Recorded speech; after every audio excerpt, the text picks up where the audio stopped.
আসন্ন লোকসভা নির্বাচনের রণকৌশল নিয়ে মঙ্গলবার অমরপুরে বিজেপির সাংগঠনিক বৈঠকে আলোচনা হয়েছে। এই দিনের এই বৈঠকে উপস্থিত ছিলেন প্রদেশ বিজেপি সভাপতি রাজীব ভট্টাচার্য, অমরপুরের বিধায়ক রঞ্জিত দাস সহ অন্যান্যরা।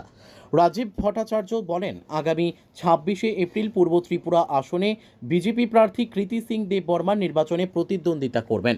তার সমর্থনে দলের কর্মীরা বাড়ি বাড়ি জনসম্পর্ক অভিযান করছেন। কেন্দ্র ও রাজ্য সরকারের বিভিন্ন প্রকল্প জনসম্মুখে তুলে ধরছেন। এদিন তিনি আরও বলেন, তাছাড়া আসন্ন লোকসভা নির্বাচনের রণকৌশল নিয়ে আজকের এই বৈঠক। নির্বাচনকে সামনে রেখে আগামী দিনের রূপরেখা নিয়েও আলোচনা হয়েছে।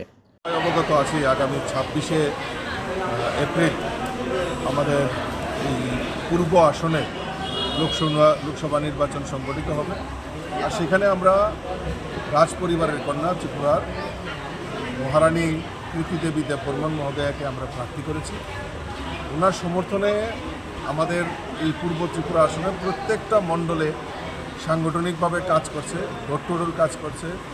আমাদের উঠান সভা, বেনিফিশিয়ারি সম্পর্ক অভিযান, এই সমস্ত প্রচারের অঙ্গ হিসাবে ওনারা অক্লান্ত পরিশ্রম করছে।